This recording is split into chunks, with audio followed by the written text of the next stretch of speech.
Des sang-froid et les imagitateurs du JDR présentent un contre un. MJ contre MJ.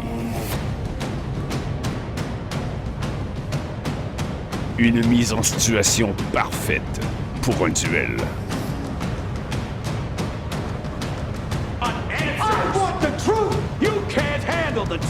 Par moments, ils collaboreront. And you didn't disappoint. You let 5 people die. À d'autres, ils seront sans pitié. My name is Maximus Decimus Meridius. Avertissement.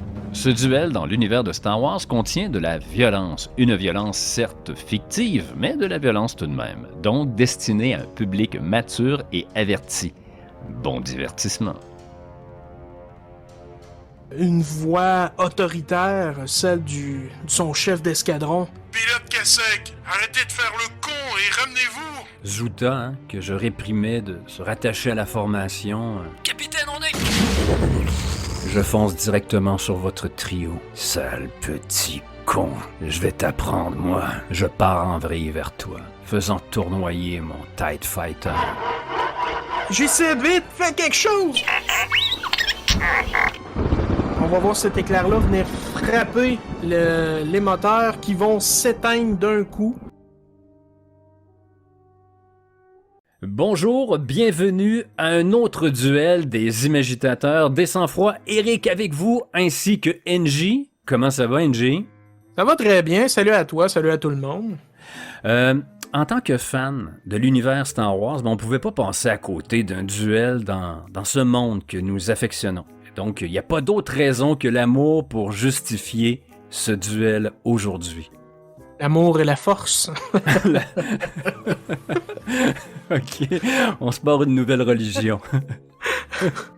Non, un duel dans Star Wars est un duel qui se situe dans notre trilogie chère à notre cœur, hein, durant l'épisode 4, 5, 6. Je pensais que tu allais me dire le 7, le 8 et le 9. Ah, moi, je m'embarque pas dans cette discussion-là.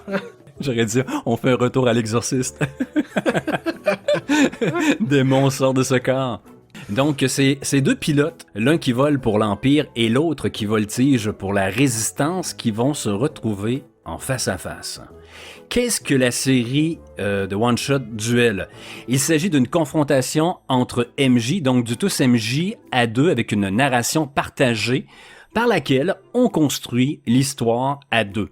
Parfois en collaboration, mais aussi dans une dualité entre nos personnages. Le duel est en 3 actes, l'exposition pour découvrir nos héros, l'affrontement, le noyau de l'aventure, et enfin la résolution. Dans chacun des actes, les MJ ont droit à 2 jokers. Ces derniers permettent d'imposer une réalité dans la fiction qui est impossible à contrer pour l'autre MJ. On a toujours les cartes Muse et Oracle, hein, qui sont sur Miro pour nous aider à créer le monde, mais encore une fois, jusqu'ici, on n'y a pas touché. On joue avec un système simple et narratif qui est expliqué en environ 7 lignes dans la description de la vidéo de notre chaîne YouTube.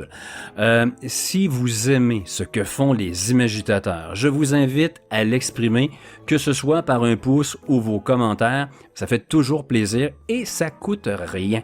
Prêt, NJ? Oui, prêt, on y va. Et là, NJ, j'aurais quelque chose à te proposer. Habituellement, dans les scènes d'exposition, on y va chacun de notre côté. Là, comme on fait 2 pilotes hein, qui vont s'affronter, je propose de mêler tout ça dans la première scène, dans la scène d'exposition. Qu'est-ce que t'en penses? Oui, c'est une bonne idée. On peut très bien se croiser tous les deux dans un champ de bataille et articuler de quelle façon on va amener cela. Donc, on commencerait ça un peu comme l'épisode 3. Ça commence dans le feu de l'action, hein, la revanche des Sith. Donc, on y va avec un mélange. On va danser le tango. Pilote, tu veux bien? C'est parti. Donc, on va commencer par un D20 avant cet acte. Comme à chaque acte, le plus haut décide s'il commence la narration ou la concède à l'autre. Tout est une question de stratégie ici. Et je tire un gros 1. Ben, je pense que j'ai pas besoin de tirer. Moi, je gaspille pas un bon jet pour ça. Non, tu vas le gaspiller. D'un coup, tu tires un, toi aussi. Je veux pas faire égalité. Ça commence donc bien. Ça commence mal. C'est un 12. Parfait. C'est réussi. Donc, nous démarrons le premier acte. L'acte 1. L'exposition. Donc, avec mon 12, qu'est-ce que je décide? Est-ce que je te laisse commencer la narration ou je débute? Je vais débuter. Un fantasme de réalisateur. Non, mais cette bonne guerre, on voit le méchant en premier. L'Empire, c'est la voie, la loi et l'ordre. Ouais. OK. Débutons. Ce duel Star Wars commence comme tout grand space opéra devrait le faire. Sur l'espace infini et froid. Un espace noir moucheté de milliards d'étoiles. L'image descend quelque peu pour laisser apparaître, dans ce silence oppressant, 3 planètes. Une géante gazeuse, marbrée de différentes teintes de bleu, flanquée de 2 plus petites planètes. L'une est de semblable couleur à la géante, au centre, sauf que ces bleus apparaissent plus ternes. Et l'autre, celle à gauche, affiche un vert conifère tacheté de beige. Nous avançons vers elle, comme pour les survoler. Et là, de l'autre côté, dans un silence que je pourrais qualifier de mortifère, le feu de l'enfer. Des centaines de vaisseaux de toutes les tailles et de différentes formes bataillent entre eux, s'échangent coup pour coup dans un déluge d'explosions qui vient colorer l'espace des couleurs du feu et de la mort. Malgré la variété de vaisseaux, une forme prédomine cependant. Le triangle effilé des destroyers impériaux, comme des pointes de flèches. On a un cote et on se retrouve dans le cockpit d'un TIE Fighter de l'Empire. Et du coup, les sons de la bataille nous explosent les tympans. Et on m'entend hurler des ordres à mon escadron. Putain, Zuta, colle la formation. Tu voles à la traîne, là. Oui, capitaine. Eh bien, qu'il fallait être lieutenant pour être un chef d'escadron, moi, Gallic Reyes, je suis capitaine. Je pourrais donc commander peut-être une frégate ou un vaisseau plus grand, mais je suis l'un des meilleurs instructeurs de vol du secteur. Et je ne vis réellement que derrière un manche à balai d'un chasseur. Alors je suis là, à la tête d'un escadron de 12 TIE Fighters. Mais aujourd'hui, j'ai perdu 2 pilotes. La bataille est rude. À l'intérieur de l'habitacle de mon chasseur, alors que je suis tout de noir vêtu, on voit le feu orangé des combats et des explosions qui miroitent sur le lustré de mon casque noir qui tourne à gauche et à droite. Ok, attention. Tout le monde se positionne en enculette, à la queue leu-leu. On va aider le cauchemar, le croiseur de l'amiral Ten. Plus serré avec ton coucou, Akala. On entend une voix féminine, mais ferme. Affirmatif, chef. Je break à droite, faisant tanguer mon TIE Fighter. Et mon escadron me suit comme un seul corps. Là. Nous volons tel un serpent. Et de côté, avec nos grands panneaux latérales noirs, nos chasseurs disparaissent presque à la vue de tous. Mais j'ai dit presque. Est-ce qu'il y aurait des ennemis proches qui verraient cette dizaine de chasseurs TIE Fighter? Il me lance la balle, là. Ben, je sais pas. Je suis mieux de te lancer les balles tout de suite que de te lancer des traits de laser. Qu'est-ce que tu choisis, la balle ou le laser? OK. Donc, on voit dans ce combat-là plusieurs... on les reconnaît facilement, ces vaisseaux-là. Des X-Wing de l'Alliance rebelle qui volent en formation et rapidement défoncent cette formation-là pour affronter les redoutables TIE Fighters.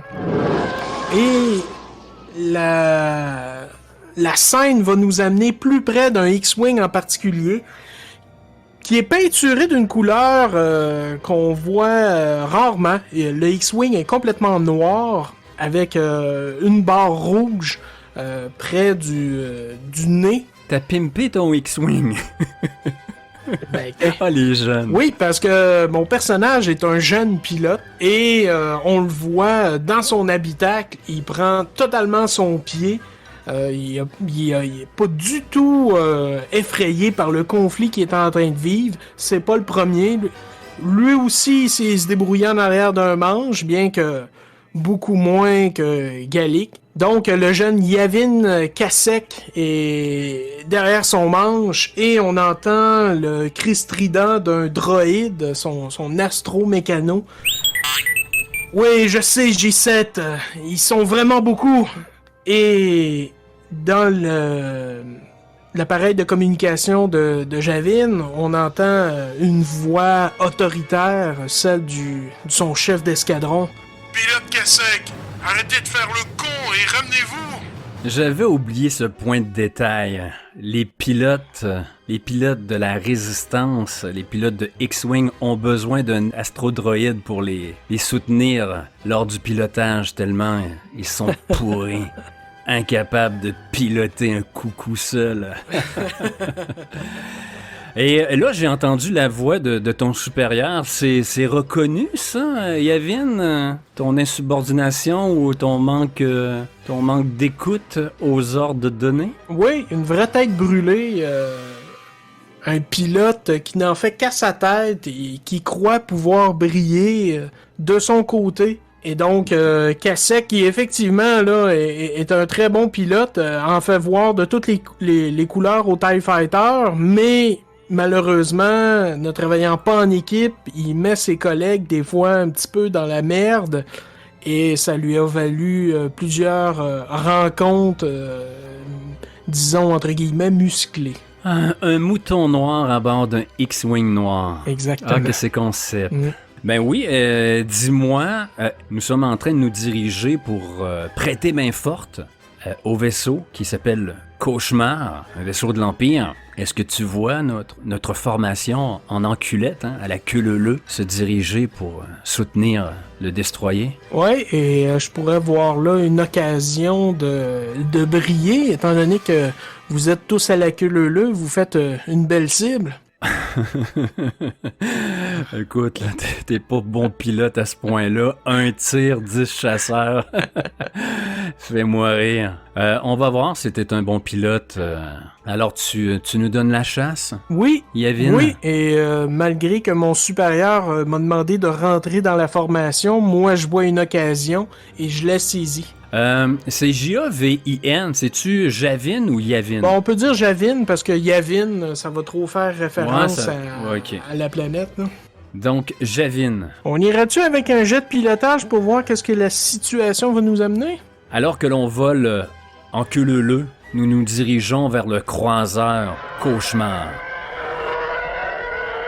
Et effectivement, on le voit en difficulté. Alors que plusieurs autres vaisseaux, vaisseaux de toutes les formes, toutes les tailles, un ramassis de briques et de brocs, la flotte, la minable flotte de la Résistance qui coordonne ses tirs sur le croiseur. Et nous sommes en approche.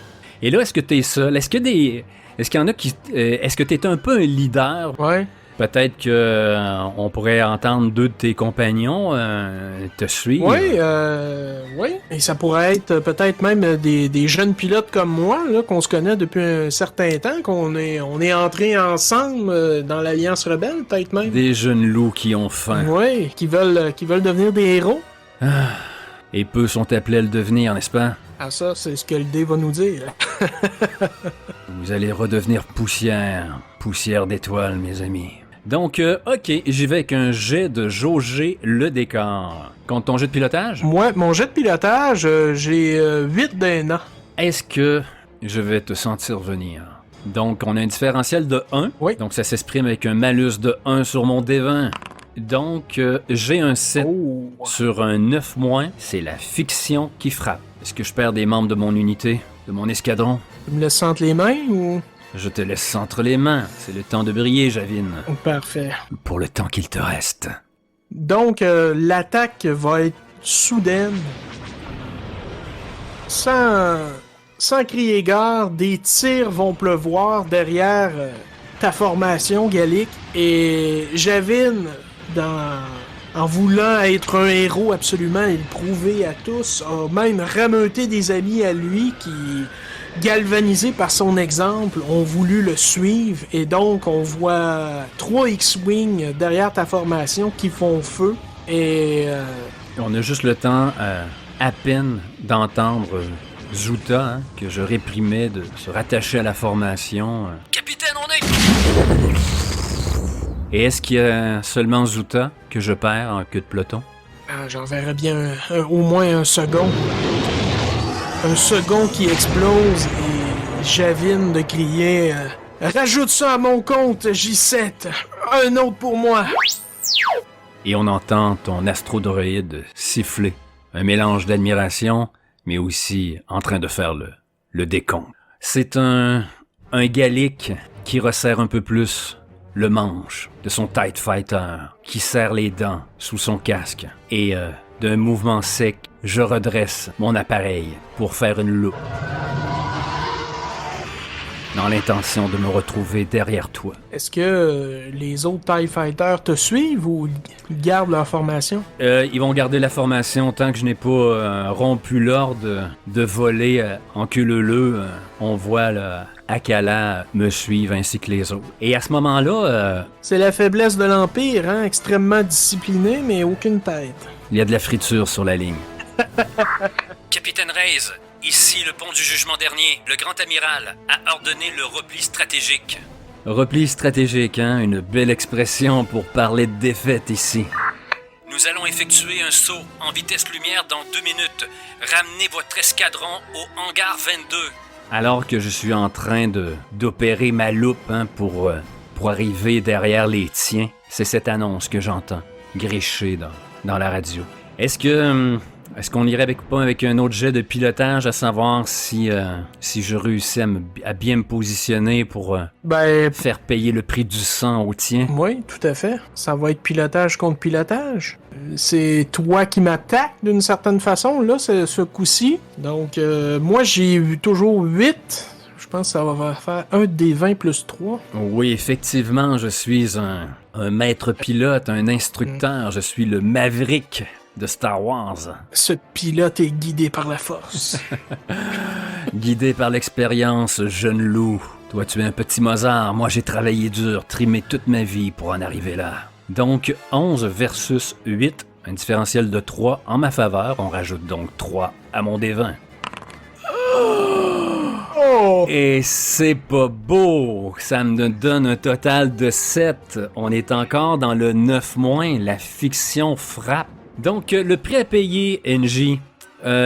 Écoute, je crois que tes pilotes et toi, vous allez comprendre la manœuvre. Et du fait que, justement, on est maintenant 8 chasseurs à effectuer la manœuvre, peut-être que moi, j'aurais pu vous surprendre, mais le fait qu'on est tel un serpent ou un manège qui fait une loupe, vous avez le temps de faire mal à ma formation. Je te laisse aller.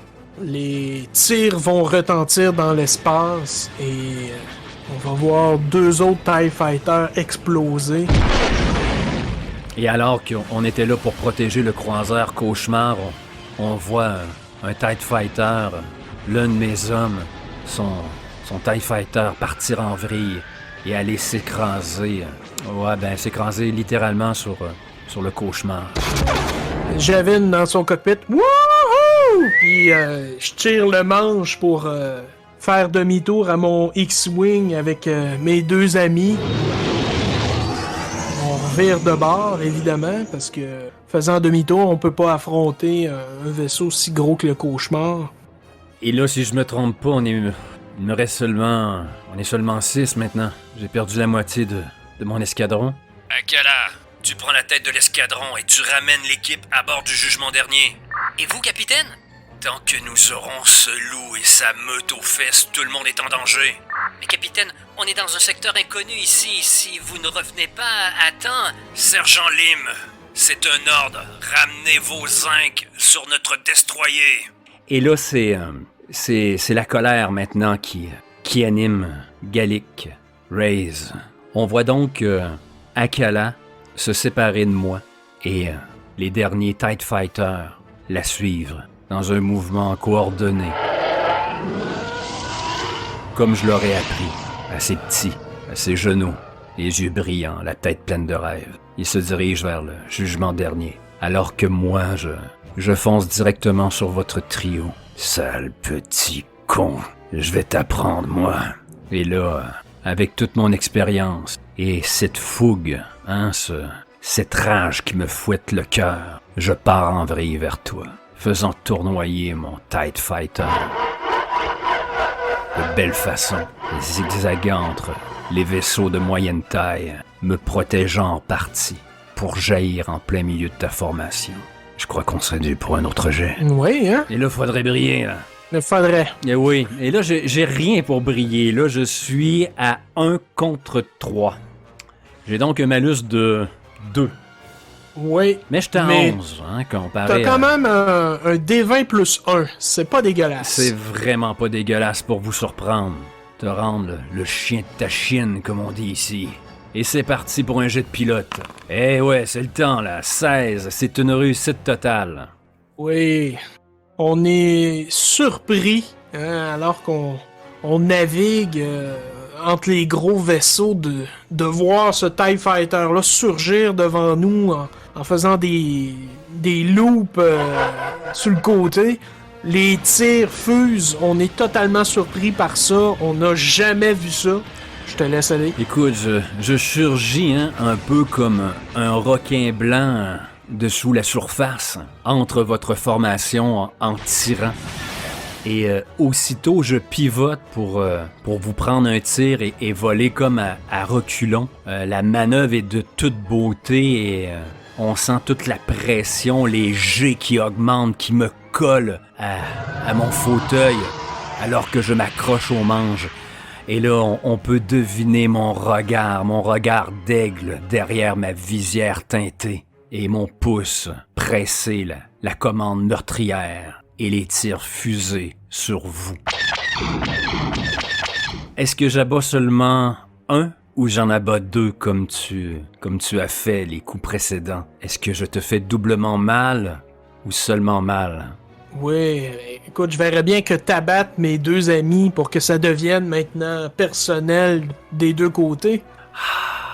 Après tout, ça s'appelle duel, n'est-ce pas? Et voilà. Et oui, mes traits viennent percer les ailes de tes compagnons. Et contrairement à toi, moi, je ne festoie pas la mort. Je ne hurle pas ma joie, car je n'ai aucune joie à tuer de jeunes pilotes. Mais j'ai des comptes à rendre, et je dois protéger le reste de mon escadron qui file vers le hangar 22. Alors je descends mon manche et j'attrape des jets, alors que je mets plein gaz en ta direction. Et je te verrais bien filer vers une de ces planètes, moi. Alors que tu le sens, tu n'as jamais vu une telle manœuvre effectuée par un TIE Fighter. Tu devines que tu as affaire à un très très bon pilote. Est-ce que tu es trop orgueilleux pour ressentir que ce pilote te surpasse, jeune Javin? C'est l'orgueil de la jeunesse. En fait, la mâchoire crispée, les mains également autour du manche. J'ai une larme sur le rebord d'un œil parce que je repense aux amis que tu viens de tuer et la colère prend le dessus, la colère, l'orgueil aussi. Je dois les venger, tu dois y passer. Pas de place à la peur ou à la possibilité que toi, tu puisses être meilleur que moi. Et donc, je t'amène, je sais que tu me files, je t'amène littéralement en dehors du conflit pour que ça devienne un duel entre nous deux et près de cette planète, je suis certain que personne va interférer entre toi et moi. Et alors que je suis les feux de tes réacteurs arrière, on voit la planète devant toi, cette planète d'un vert conifère, d'un vert foncé, marbré de beige ici et là, grossir. Tu veux ressentir des jets, tu veux voler dans une atmosphère, mon jeune. Est-ce là? Et on voit le TIE Fighter, à travers le hublot. On me voit aux manches. Mais derrière, tout au fond, en toile de fond, on voit les vaisseaux, les destroyers et croiseurs stellaires de l'Empire disparaître un à un. Et que fais-tu toujours à Métros Gallic? Est-ce que le fait que tu me suives, c'est encore pour protéger ton escadron qui est maintenant très loin? Ou toi aussi, un peu de vengeance? Ceux que tu as tués, je les connaissais. Depuis des mois, je les formais. Certains n'avaient que 17, 18 ans. Et j'ai un fils du même âge. J'ai fait des sacrifices. J'ai accepté de servir l'Empire à condition que on exclue mon fils du service militaire impérial. Donc, j'essaie d'oublier ma peine et j'embrasse toute la rage. Et je file vers toi. On irait avec un jet de pilotage.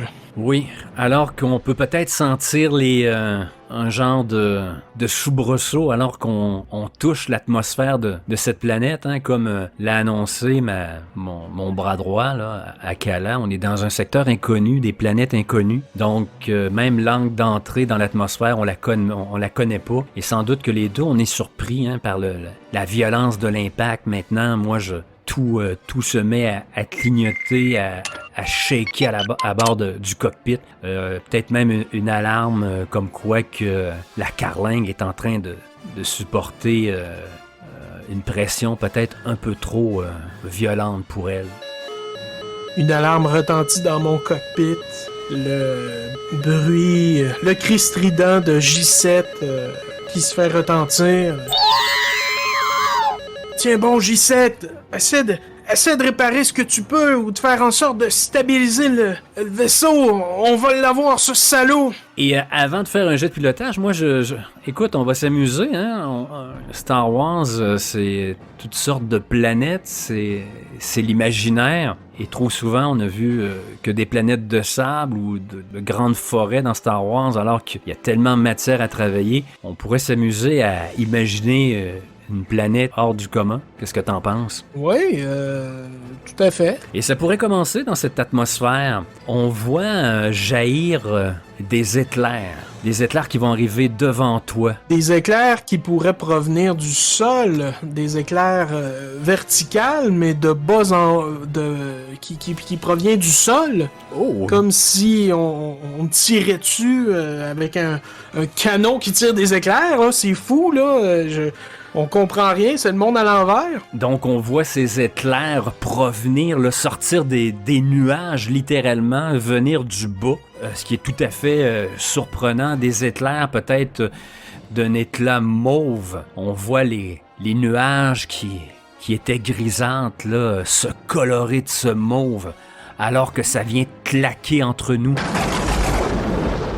Donc nos jets de pilotage d'abord pourraient servir à esquiver ce premier obstacle. On ferait un jet de pilotage chacun de notre côté? Oui. On y va à combien? 6 ou 7? Ah, 7, quand même bon, parce qu'on est surpris en même temps. Un phénomène qu'on connaît pas. Très bien. Moi, ça me donne un différentiel de 4. Je fais donc un des 20 plus 4. Et toi? Et de mon côté, un différentiel de 1, donc 1 des 20 plus 1.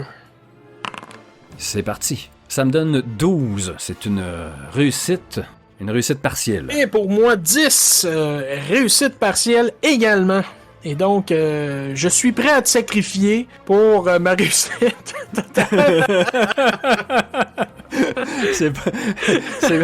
Non, va falloir s'entendre sur la nature du prix à payer, OK? Ça reste dans ta cour. Écoute, moi, j'aimerais bien voir l'hostilité de cette planète dès le début, donc je crois que le prix à payer, c'est que je vais écoper un peu. J'évite le premier éclair. De belle façon, je tournoie, mais rapidement, un second m'oblige à tourner à droite alors que je venais de faire des tonneaux vers la gauche. Et là, rapidement, je perds le nord, je perds tous mes repères et un troisième éclair vient frapper mon panneau latéral droit. Dans une gerbe d'étincelles qui vient frapper mon hublot, je pars en vrille. Et je dois prendre un certain temps pour me rétablir. Et ça m'a aidé parce que j'ai perdu de l'attitude et à ce moment-là, mais je sors des nuages. Je commence à avoir un aperçu de la planète. De mon côté, ça va être également un éclair, mais les effets vont être différents. L'éclair va venir frapper le X-Wing. On va voir cet éclair-là venir frapper les moteurs qui vont s'éteindre d'un coup. Cri strident paniqué de J7. Tout s'éteint dans le cockpit et c'est la chute libre. À bord de mon vaisseau, je suis en train d'essayer avec les boutons de repartir tout ça, alors moi et J7, on est en chute libre. J7, vite, fais quelque chose! Est-ce qu'il va être capable de faire quelque chose, de rallumer le cœur de ce X-Wing? Oui, mais à la dernière minute, parce que c'est une réussite partielle. Bien sûr. On veut pas devoir te cracher là. Et mais écoute, j'imagine que toi également, tu quittes... Oui. Tu quittes les nuages. Oui, moi, je quitte les nuages comme une masse qui... en chute libre. Ouais, ben c'est pas beau, c'est pas Jojo des deux côtés. Hein. Moi, j'ai quitté en faisant des vrilles. Je réussis à me rétablir et toi, on voit clairement que t'es en vol plané. Hein. Yes. Et là, on aurait le spectacle. J'aimerais ça que cette planète-là soit extraordinaire, que on voit un immense cratère à sa surface. Ça pourrait être de là que les éclairs jaillissent. Oui, et alors que moi, je suis en chute libre et toi, tu pivotes de façon erratique et incontrôlable, mon vaisseau arrive trop vite vers le sol et alors que le sol s'approche rapidement, les moteurs vont repartir, me permettant d'éviter de me cracher au sol, mais au dernier moment, je vois sortir de ces cratères-là la pointe fuselée d'un destroyer impérial, une réplique conforme à celui du cauchemar qu'on vient de quitter sur le champ de bataille, qui est donc impossible d'être présent actuellement. Et au dernier moment, je vire le manche vers ma droite tribord et je fais une vrille pour éviter la pointe fuselée de ce vaisseau qui surgit de l'immense cratère. À la sortie des nuages, on est à même de percevoir la surface de cette planète. Une riche végétation, tout est vert, qui lui donne cet aspect d'un vert profond vu de l'espace. Et on voit ce cratère totalement dénudé de végétation couleur terre et sable. Et aussitôt Gallic a reconnu le croiseur, le cauchemar. On peut même voir son nom gravé à l'horizontale et même les derniers impacts, ce TIE Fighter qui est allé se cracher dessus. On voit même l'impact que celui-ci a laissé. Comme si cette planète venait de cloner un des vaisseaux de la bataille qui se déroule pas très loin et qui venait d'émerger ce nouveau vaisseau de son ventre. Et là, Gallic réalise à quel point cette planète pourrait faire une différence dans la guerre qui oppose l'Empire et la résistance dans ce secteur de la bordure extérieure. Prévenir les quartiers généraux devient donc une priorité. Et on voit la main de Gallic se porter à la radio pour communiquer l'information. J'ai envie d'utiliser un joker, là. Que je te bloque. Tu tentes avec ta radio de contacter ta flotte, mais il y a quelque chose avec cette planète-là. Peut-être en lien avec les éclairs, un champ magnétique, quoi que ce soit, mais ta communication passe pas. Et là, si je comprends bien, NJ, on vient d'établir un peu l'enjeu de ce duel. Je veux dire, le premier qui va quitter cette planète. Avec les informations. Qui va aller livrer l'information que cette planète, je sais pas si c'est des clones, je sais pas si c'est des vaisseaux vivants ou quoi que ce soit, mais c'est une information précieuse que le premier qui la transmet à son QG, ça peut faire toute une différence, là. Ouais, et c'est un joker double sens parce que je viens moi aussi de m'infliger cette pénalité-là. Ouais, effectivement. Ouais, par ricochet, tu peux tirer toi aussi une balle dans le pied. Mais il y a de l'enjeu, là. On aime. Alors effectivement, alors que je commence à tenter de communiquer avec le QG, avec le vaisseau mère, le jugement dernier, je n'entends qu'un grésillement qui perdure. Merde.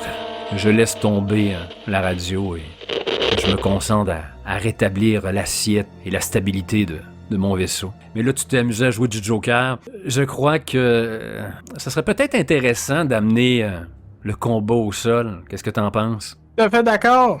Surtout que cette fois-ci, la différence de stats va peut-être être dans l'autre sens. Ouais. Et comme on voit que ce genre de champ magnétique, hein, on voit que le ciel, vu d'en dessous, a comme une teinte violacée, hein, le mauve de ces éclairs. Sans doute que les éclairs viennent énergiser un genre de champ magnétique. Je crois que ça fait mal aussi à tout ce qui est informatique et mécanique. Tout du moins, les transistors et tout ça, et nos vaisseaux, ma foi, je crois qu'ils vont y passer aussi. Donc, je vais lancer un Joker qui me tire également un ricochet. Mais alors, comment fait cet immense vaisseau pour sortir du cratère et se diriger vers l'espace? Il fonctionne différemment des nôtres? Technologie extraterrestre? Pour l'instant, pour le capitaine Gallic Race, les préoccupations sont ailleurs alors que je vois tous mes voyants rouges, blancs et bleus sur mon tableau de bord disparaître d'un coup sec. Et contrairement à toi qui a des ailes, toi à bord d'un X-Wing, voler sans moteur pour... Dans un TIE Fighter. c'est plutôt ardu. Disons que le chapitre dans le manuel de pilotage fait quelques pages. Il n'y en aura pas de facile. Je te verrais bien te mettre dans l'eau, oui, essayer à d'avoir l'horizontale. pour... Effectivement. Écoute, oui. Je prends la proposition au vol. On me voit là, carrément là, faire pivoter le TIE Fighter pour avoir au moins là, l'aileron, l'espèce de panneau latéral gauche là, qui vient faire un peu le office de portance. Et là, j'essaie de viser un terrain où on voit beaucoup moins d'arbres. Là, il va y avoir du jet de pilotage. Hein? On est des pilotes, on lance des jets de pilotage. C'est tout simple, hein? Et là, ben écoute, je pense que c'était une adversité un petit peu plus ardue cette fois-ci que les éclairs. Atterrir comme ça. Ouais, ben, on était déjà pas loin du sol. Ça va nous aider certainement. Moi, de mon côté, à cause du TIE Fighter, je me mettrais un 9 de difficulté, peut-être toi un 8. Ok, moi. Donc, c'est parti. Parfait. Pour moi, c'est un D20 plus 2. Et moi, ça va être un D20 naturel, simple, pour un beau total de 6. C'est la fiction qui frappe. Et de mon côté, est-ce que je réussis avec cette belle manœuvre de voler de côté à amoindrir le choc? Et 6 également. Quel beau duel. On se suit. Alors, nos vaisseaux vont se crasher plus brutalement qu'on aurait pu le vouloir et je nous verrais bien peut-être perdre connaissance tous les deux. Ben écoute, il faut que la fiction nous frappe. Est-ce qu'elle frappe d'égale façon, de la même façon chacun de notre côté? À nous d'en parler. Moi, j'aurais bien la perte de conscience pour qu'il y ait un laps de temps inconnu qui se déroule. Ok, on y va là-dessus. On voit l'écran se diviser en deux, hein, se splitter en deux. D'un côté, ce TIE Fighter qui approche de la cime des arbres. De l'autre côté, ton X-Wing. Et on les voit en simultané venir faucher la tête des arbres, se faufiler entre les troncs, prendre coup par-dessus coup, impact après impact. On te voit te faire bousculer dans ton cockpit. Et moi de même. Oui, moi, on me voit les gerbes du sol lever devant la pointe du nez de mon vaisseau, alors que je déplace sur plusieurs dizaines de mètres comme ça, je racle le sol pour finalement que le nez vienne pointer, se planter dans le sol. On voit l'arrière du vaisseau être soulevé et puis revenir s'écraser au sol dans un choc violent, me faisant perdre connaissance alors que ma tête vient taper le tableau de bord. De mon côté, rapidement, les deux panneaux latérales se font arracher. Et ce n'est plus que la bulle centrale, hein, ce cockpit tel un ballon qui se met à rouler, mais à rouler et à bondir sur le terrain accidenté. Et c'est un capitaine Gallic Rays étourdi qui s'agrippe, mais la ceinture tient le coup. Et je viens frapper une paroi rocheuse. Ma course se termine ainsi.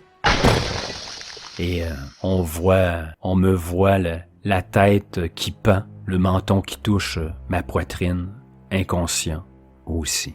Et donc, cet acte 1 qui fut relativement long est closé par la perte de conscience de nos deux beaux pilotes.